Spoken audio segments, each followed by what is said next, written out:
Vous avez un projet immobilier à Paris, en Île-de-France, mais en cette période d'incertitude, faut-il attendre ou se lancer? On va le voir avec nos experts. Figaro Immo, c'est parti.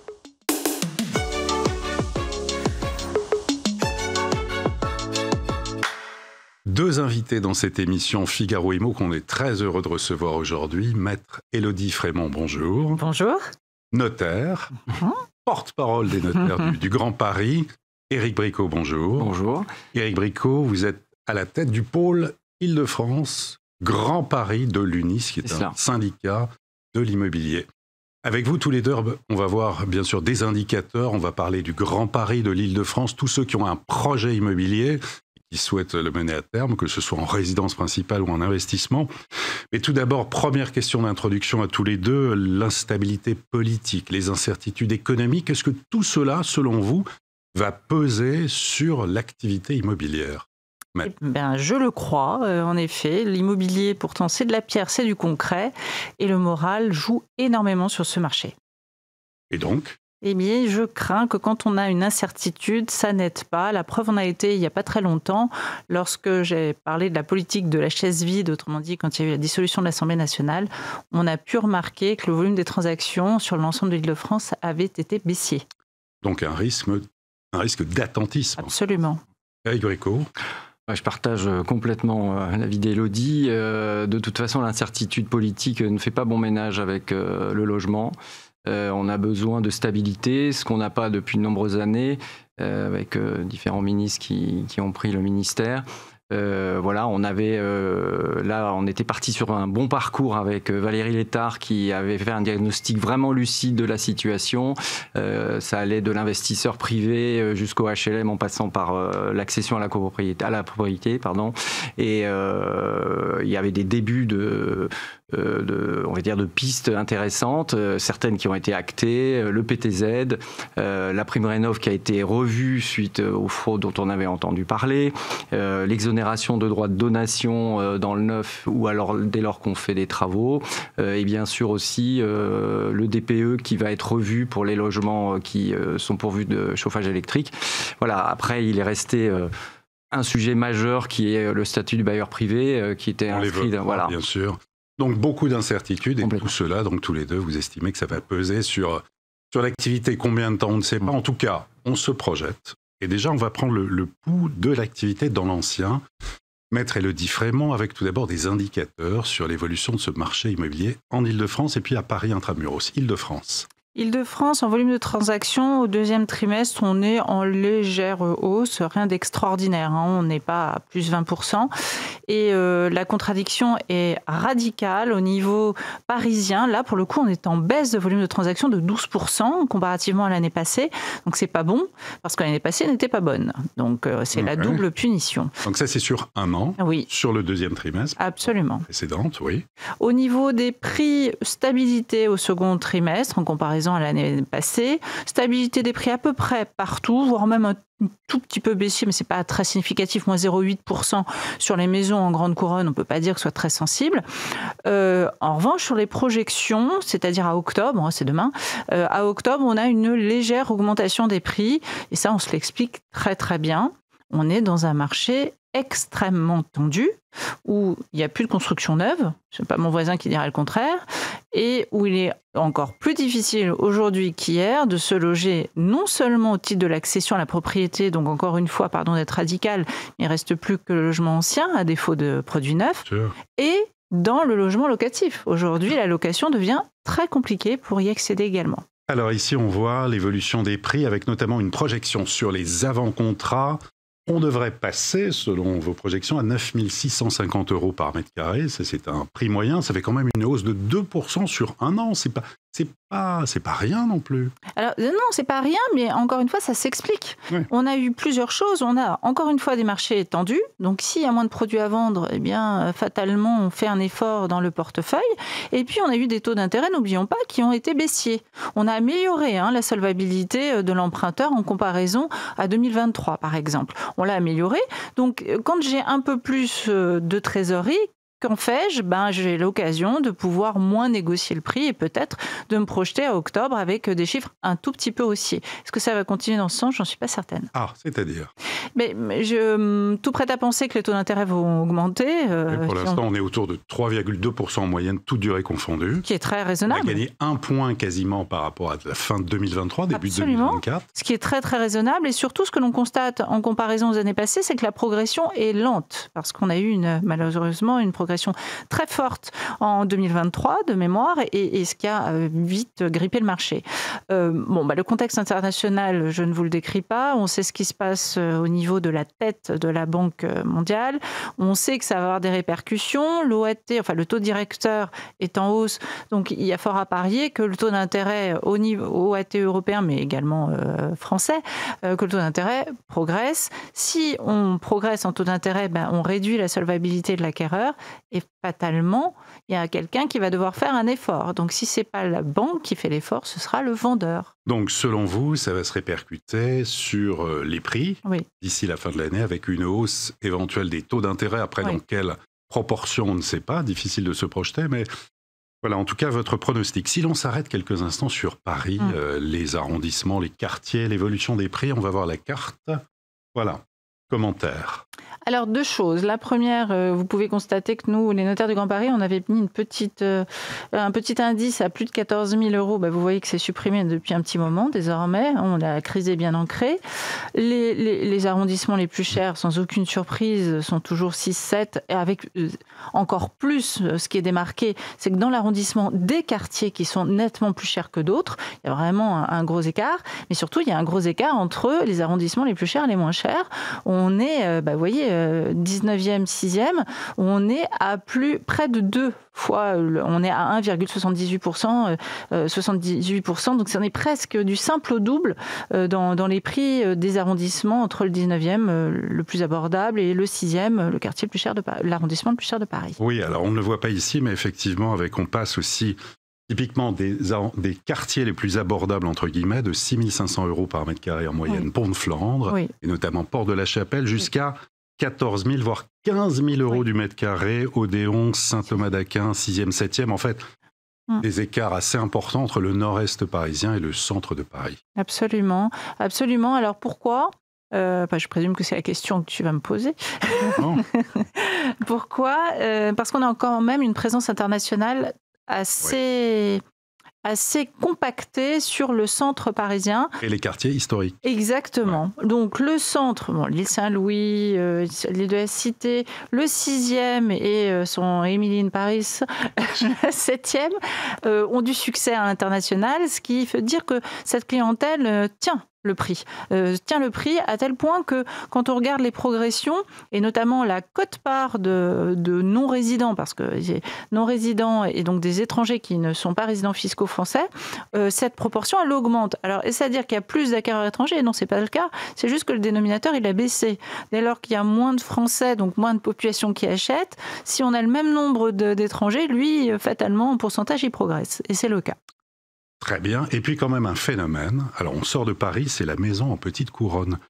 Plus 24%, notamment dans le Val-de-Marne. Il se passe quelque chose ? Il se passe quelque chose, petite couronne, grande couronne. La maison conserve un grand succès. Alors, il y a toujours un petit critère de saisonnalité. Second trimestre, on peut imaginer qu'on aime bien avoir les pieds dans l'herbe, etc. Il y a un petit effet de mode à cette période-là. Ça, on le sait. On le corrige d'ailleurs dans nos chiffres par des coefficients qui permettent d'éroder un petit peu ce succès. Il n'en demeure pas moins que, en effet, grande couronne et Val-de-Marne ont pris plutôt de l'ascension. Les chiffres sont difficiles à interpréter parce que le volume de transactions étant tellement faible, il suffit, sans vouloir exagérer... Donc oui, ne pas y prêter trop attention, c'est ça ? D'une belle transaction pour que forcément le curseur monte très vite. Bon, donc à prendre avec prudence, il se passe quelque chose, mais peut-être pas dans des proportions aussi importantes. Alors, très bien, transition justement, on reste toujours en Île-de-France. Éric Bricot, la rénovation, le neuf, quels sont les retours terrain ? Alors les retours de terrain sont parfaitement en corrélation avec ce que dit Élodie. C'est-à-dire qu'on mesure, au premier trimestre 2025, on avait noté effectivement un pourcentage de volume de transactions qui était à la hausse. On avait donc atteint le creux de la vague en 2024 et on était satisfait déjà de cela parce que le marché était arrêté et là il redémarrait. C'est un début et c'est cela par quoi il faut commencer. Effectivement, on a eu un léger trou d'air au trimestre 2 et là, trimestre 3 aussi. Donc, c'est stable. Il n'y a pas de baie, mais on n'a plus cette hausse aussi marquée. On est toujours marquée. dans le trou d'air ou pas là ? Non, c'est stable. Mais on aurait pu imaginer un volume de transactions qui continue d'augmenter. Ce n'est pas le cas. En termes de tarifs, ça continue de se... Je dirais là aussi de s'élaguer arrondissement par arrondissement pour Paris, pour la petite couronne aussi, mais on n'a pas non plus de hausse significative. Nous, en tant que promoteur rénovateur, donc, je vous rappelle qu'on travaille sur le bâti existant, donc la rénovation du bâti existant, sur les immeubles qu'on remet ensuite sur le marché. On voit que effectivement excusez-moi. On voit que aujourd'hui, les ventes suivant certains arrondissements ne dépasseront pas les 10 000 €. On voit bien tout ce qui est couronne est de Paris. Le marché n'est pas reparti à la hausse. En même temps, je ne sais pas si c'est un vrai problème. Aujourd'hui, il y a un pouvoir d'achat qui est quand même très affecté en France. Par Île-de-France aussi, il ne faut pas se le cacher. Et du moment que le volume de transactions lui redémarre de façon significative, eh bien, je pense que c'est ce qu'il faut.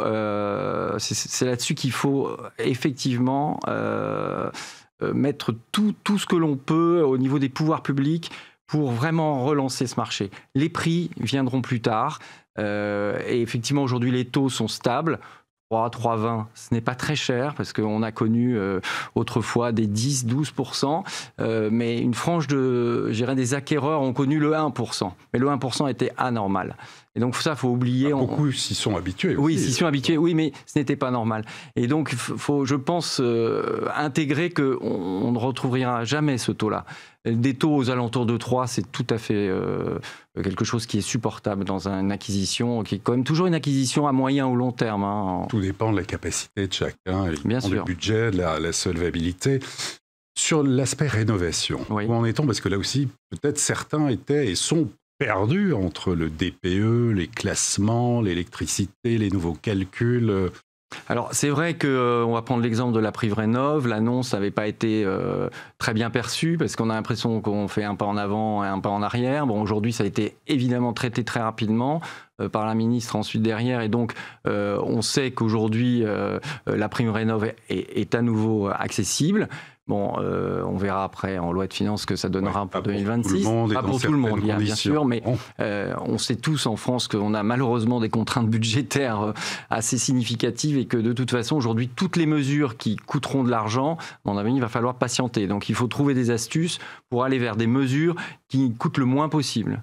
Voilà, donc le DPE, par exemple, c'est un coefficient qui va être modifié à partir du 1er janvier 2026 pour les appartements qui sont en chauffage électrique, qui va permettre de descendre d'une lettre, donc passer de G à F. Donc voilà, ça c'est le genre de mesures qui vont remettre sur le marché des logements. On parlera, je pense, du marché locatif après. Oui. Et en pleine pénurie, en pleine crise, et c'est dramatique. Et avec un mot justement, maître, sur le DPE, justement tout ce qui est rénovation. Quel retour avez-vous au sein de vos études ? Il y a de l'inquiétude, de l'incompréhension ? Oui. À deux titres, côté vendeur, côté acquéreur. On a vu, ça se traduit en chiffres, les notaires du Grand Paris ont suivi cela. Dès lors qu'il y a eu des réformes qui sont entrées en vigueur, immédiatement, le pourcentage de vente de logements énergivores, FG, est monté très rapidement. Très rapidement. Dit autrement, le vendeur bradait son bien parce qu'il ne voulait pas se retrouver empêché. On l'a vu dès 2022, quand tout le monde, en bon français que nous sommes, se disant ça va être reporté, la mesure va être reportée, et le 1er septembre, pas de bol, La révision des loyers ne peut plus pour les appartements notés G. Immédiatement, il y a eu des transactions qui se sont réalisées de façon très rapide avec des baisses de prix significatives. Très souvent, la question qui m'a été posée, c'était quel était ce pourcentage de négociation. Difficile à dire. En pratique, ce qu'on a pu constater, nous confrères, on était facilement autour de 15-20%. Ah oui, 15-20%, oui. D'accord. Là, vraiment, le vendeur voulait se débarrasser. Au jour d'aujourd'hui, on note deux choses du côté du client-vendeur. La première chose, c'est que la complexité du dispositif législatif et la sanction fiscale qui est évidemment abordée font que nombre de vendeurs, et on oublie souvent parce qu'on croit que ce sont que des institutionnels qui font du logement social, il y a quand même beaucoup de bailleurs privés, disons-le, et bien ces bailleurs privés ont préféré ne pas vendre, payer la taxe sur les logements vacants plutôt que donner la chance au produit, c'est-à-dire permettre à un éventuel étudiant de se loger.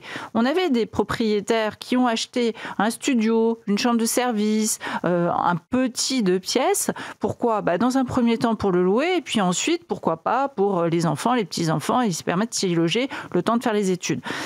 Cette idée reçue, honnêtement, j'en vois plus beaucoup aujourd'hui. Et alors, le bailleur privé qui achète pour louer en meublé, lui, je ne le vois plus du tout dans mon étude, pas du tout. Et un qu'on ne voit pratiquement plus, c'est celui qui met en location en nu. Oui. On voit je regardais ce matin dans le Figaro Immobilier, le nombre de biens à la vente à Paris sur le portail d'annonce, 14 900, c'est-à-dire près de 15 000 biens à la vente à Paris. Location, 4 200, c'est-à-dire 3 fois moins. Je regardais sur Concurrence Se Loger, on est dans les mêmes proportions. 20 000 biens à la vente à Paris, location 5 000. On manque de logements abordables, aussi de logements étudiants. Eric. C'est un constat qui est évident. La pénurie locative n'a jamais été aussi importante à Paris, notamment, puisqu'on en parle. Et effectivement, le lien est étroitement lié à l'investisseur privé qui aujourd'hui soit a arrêté, attend de voir ce qui va se passer, soit a mis ses sommes sur d'autres placements qui sont plus rentables. Il ne faut pas oublier non plus les majorations de taxes foncières aussi qui ont effrayé les investisseurs. Donc aujourd'hui, il y a besoin d'un soutien, entre guillemets, fiscal du statut du bailleur privé. La réponse ne sera pas que fiscale. Il faut aussi peut-être changer le regard sur l'investisseur privé qui n'est pas forcément un anti, mais qui, en mettant un bien en location, qu'il achète, permet à des familles de se loger, des étudiants aussi de se loger. Et puis c'est bon pour l'emploi, pour les artisans, pour le bâtiment. C'est vrai, il faut justement qu'il y ait de chaque côté un intérêt. Et donc, quand je dis fiscal, c'est juste une aide. Nous, on avait proposé l'amortissement qui était justement pour le neuf et pour l'ancien du logement. Donc ça, c'est quelque chose qui semblait être acquis par l'ancien Premier ministre. Bon, ça, on parle du statut du bailleur privé qui devait, entre guillemets, peut-être voir le jour d'ici à la fin de l'année. Et avec toutes les incertitudes politiques et économiques, on ne sait pas trop. Vous seriez pour maintenir ce dispositif? Je pense que c'est l'une des clés pour que le logement se relance. Et que par rebond, le marché locatif revienne. Parce qu'aujourd'hui, on a eu à un moment donné, toutes les locations de meublés touristiques qui étaient allées justement vers ces locations parce qu'elles étaient plus rentables, moins fiscalisées. Bon, aujourd'hui, avec la loi Le Meur, ça a régulé et c'est certainement une bonne chose. Il y avait besoin de réguler. Mais pour autant, ces investisseurs sont parvenus dans le logement nu. Maître. Oui, votre sentiment. Je voulais dire qu'en pratique, je vais vous donner un exemple concret. Cet été, j'ai des jeunes qui sont venus en stage et qui ont prolongé sur des stages, ce sont des Bac+5, c'est-à-dire qu'ils vont avoir une alternance pour devenir notaire, qui ont été obligés de se loger en camping dans le 77 parce qu'ils ne trouvaient pas de location. Et sur les deux stagiaires en question, il y en a un qui a définitivement abandonné l'idée de poursuivre ses études à Paris et qui est retourné à Rennes. Donc c'est vraiment qu'on arrête de dire que le marché immobilier, c'est un marché de nantis. Merci Olivier de l'avoir souligné. C'est d'abord le marché du logement. Et donc c'est d'abord le marché de ces jeunes qui ne peuvent pas se loger et qui risquent de ne pas pouvoir poursuivre leurs études ou pas celles qu'ils auraient souhaité embrasser par un souci juste d'avoir un toit sur la tête, ce qui me paraît quand même essentiel. Donc maintien en tout cas du projet, du statut du bailleur privé. Ah oui, il faut motiver. Quels sont les autres leviers qui permettraient, selon vous, de fluidifier l'activité ? On a une piste qui est pratiquée en Europe, dans certains pays.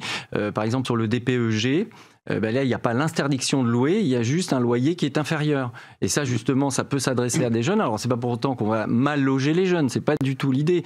Mais simplement, avec un loyer qui deviendrait un loyer intermédiaire par rapport au loyer encadré, par exemple à Paris, on pourrait remettre des appartements sur le marché locatif. Le calendrier sur le DPE vous semble tenable? Faut-il le maintenir ou pas, ou l'assouplir? Je pense qu'il ne faut pas se poser la question, il devra. Donc on n'a pas le choix. Maintenir. Et non, parce que certains professionnels de l'immobilier qui viennent ici disent que ce sera intenable, impossible. Je pense que de toute façon, nous avons des contraintes qui ne sont pas seulement nationales, mais européennes. Donc pas trop le choix sans vouloir être désobligeante. Éric, le maintenir? Je partage le même avis. Il faut le maintenir. Là déjà, il y a eu ce décalage sur le G et le F pour les logements électriques. C'est une grande partie des appartements à Paris. Donc en fait, ce qu'il faut, c'est remettre ces appartements sur le marché. Il ne faut pas les sortir. Effectivement, à un moment donné, il y a, comme a dit Élodie tout à l'heure, il y a 2 ans, il y a eu énormément d'investisseurs qui ont préféré les vendre parce que dans les DPE, d'abord, il y avait des estimations de travaux qui sont souvent faites sur 10 ans. Donc, quand vous avez un acquéreur qui lit le montant sur un 2 pièces et qui voit 60 000 €, la première chose qu'il fait, il baisse le prix de vente de 60 000 €. Donc, tout ça, c'est des choses qu'il faut recadrer, je pense. D'accord. Alors, on va passer à une séquence très importante, les conseils pratiques. Pour tous ceux qui vous écoutent, qui souhaitent acheter un appartement ou une maison en Île-de-France, on attend, on y va. Alors ça dépend si c'est la résidence principale ou un investissement. Les conseils, Élodie. Alors 2 conseils. Le premier, c'est qu'au niveau de l'investissement, les taux d'intérêt, je suis désolée, mais c'est l'essence dont on a besoin dans la voiture. Les taux d'intérêt risquent d'augmenter. Je ne crois pas faire diseuse de bonne aventure en vous disant qu'il faut vraiment monter vos dossiers de crédit rapidement. D'ailleurs, en pratique, on voit. Là, en ce moment, les dossiers sont plus longs à sortir. La négociation sur le taux est tendue. Donc, il faut essayer de boucler son dossier. Pas se dépêcher, mais presque. De crédit quand même. Et la deuxième précaution, ne négligez pas ce qui est en effet rénovation énergétique, à savoir que beaucoup d'entre vous risquent d'investir dans les copropriétés. Le fameux PPT qu'on voyait de très très loin parce que... Plan pluriannuel de travaux. Qui fut un temps diagnostic technique global qui n'était pas voté parce que pas sanctionné, lui, le PPT, il prend des couleurs. Et il faut vraiment que les futurs acquéreurs, ils ont l'habitude de d'éplucher les assemblées générales. Faites attention à ça et demandez le budget de ces travaux qui est conséquent. D'accord. Éric, dans le neuf... oui, dans le neuf et dans l'ancien, en fait, effectivement, il faut aussi faire la distinction entre un acquéreur qui est vendeur, donc si certes aujourd'hui il accuse... On va commencer par l'acheteur déjà. Pour l'acheteur. Alors pour l'acheteur simple, moi les petits conseils que je peux donner, il y a une règle qui est toujours d'actualité, qui existe depuis des décennies. 1, c'est l'emplacement, 2, c'est l'emplacement, et 3, c'est l'emplacement. Finalement, sont les notaires. Bon, mais c'est vrai. Toujours été les notaires. Voilà. Alors ensuite, une fois qu'on a dit ça, moi je peux aussi conseiller d'aller sur Paris Intramuros, par exemple, sur des arrondissements, en regardant les 2-3 dernières années qui sont restés les plus stables. On a le 17e, le 16e, voire le 15e aussi. Ou alors d'aller dans des arrondissements qui ont fortement baissé. On a par exemple le 20e, 19e, le 20e, je crois, est en dessous de 8 000 € du mètre. Ouais. Le 20e, je crois, les frôles. Et bien là, il y a une forte correction. Donc là, on peut imaginer qu'il y aura peut-être une plus-value latente. Donc c'est des arrondissements dans lesquels je pense qu'il faut aller. Après, il faut visiter. Il faut visiter beaucoup de logements parce que souvent on se dit mince, est-ce que c'est celui-là sur lequel je vais? Et tant qu'on n'en a pas visité beaucoup, on n'a pas ce déclic à un moment donné de se dire ah bah celui-là c'est bon, je le prends. Donc visiter, faire évidemment rapidement avec quelqu'un, je dirais un devis travaux pour voir où on va. Professionnel. Un vrai professionnel parce que là on parle d'un acquéreur en résidence principale. Je ne parle pas de l'investisseur. La résidence principale, il peut lisser dans le temps, un jeune primo-accédant, etc. Lisser dans le temps tous les travaux qu'il aura à faire en se disant voilà donc consulter les assemblées générales aussi pour savoir dans quel type d'immeuble il rentre, si en copropriété il a des travaux. Bon, voilà en gros des conseils qu'on peut donner, mais je reste convaincu que nous avons passé le creux de la vague, que c'est le bon moment pour acheter. D'accord. Voilà. On a des tarifs qui sont quand même, entre guillemets, pour Paris, plutôt bas. Bon. Pour vendre, des conseils pour vendre. Des conseils pour vendre, il faut avoir en tête qu'on n'est pas sur les prix du post-Covid et il faut vraiment se raisonner. Je trouve qu'il y a eu un vrai effort de la part des vendeurs depuis plus d'un an là maintenant. On avait beaucoup de ventes contraintes, ça on ne va pas se mentir. Aujourd'hui, on en a un petit peu moins, mais il faut être ouvert à la négociation parce que si le vendeur attend, et c'est ce qu'on voit nous en pratique, la remontée des prix, je crains que ce ne soit pas encore le moment. En tout cas, on ne va pas avoir une plus-value à 15% d'ici la fin de l'année. Donc, il faut être raisonné. Mais donc, Élodie, qu'on reprenne bien. Donc, selon vous, hausse des taux d'intérêt d'ici la fin de l'année. Et puis, par contre, les prix devraient, dans la foulée, s'autoréguler, oui, je pense. Baisser ou une stabilisation et une baisse. Sur le neuf. Alors, sur le neuf, c'est à l'arrêt. Donc complètement, ça, on peut pas. Voilà, aujourd'hui, on a des contraintes sur le neuf au niveau des PLU. Bon, on va pas rentrer dans ce sujet-là aujourd'hui, mais qui font que ceci explique cela. Je pense que là, il y a un vrai sujet sur le neuf. Il y a près de 25% des opérations dans le neuf qui ne voient pas le jour pour des raisons économiques. Des pré-réservations qui ne sont pas là, donc les banques ne suivent pas. Aujourd'hui, on ne voit rien s'améliorer. Heureusement qu'on a l'ancien. Bon, malheureusement, effectivement, l'ancien, il n'y en a pas beaucoup, donc ça crée une pénurie. Donc c'est pour ça aussi qu'il y a une petite hausse. Et l'ancien, c'est l'avenir du neuf aussi. Ah, mais en même temps, je suis un fervent défenseur de l'ancien. C'est mon métier de faire de la rénovation durable. On a même d'ailleurs à l'UNIS créé il y a 4 ans un prix qui s'appelle le prix Rénovert pour récompenser toutes les rénovations d'immeubles entiers durables. Donc là-dessus, pour nous, c'est une empreinte carbone qui est moindre, l'ancien, donc vous allez dans mon sens. Très bien.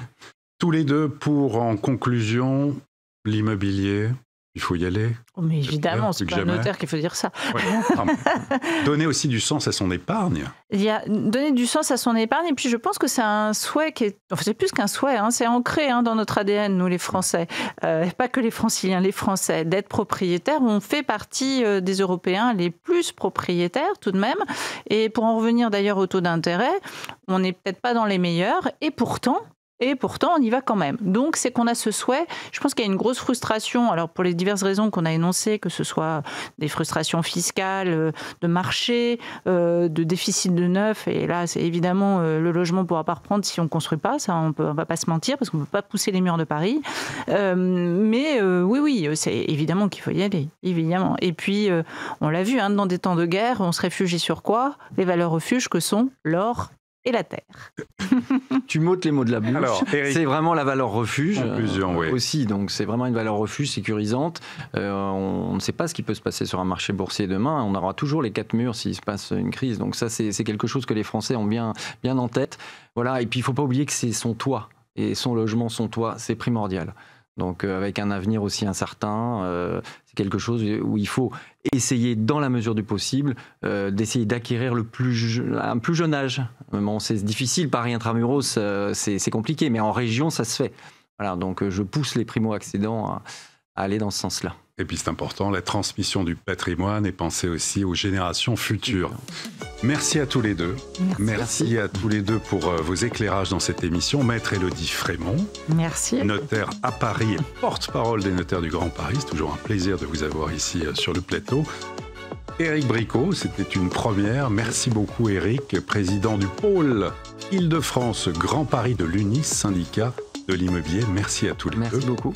Et à très bientôt pour une prochaine émission de Figaro Immo.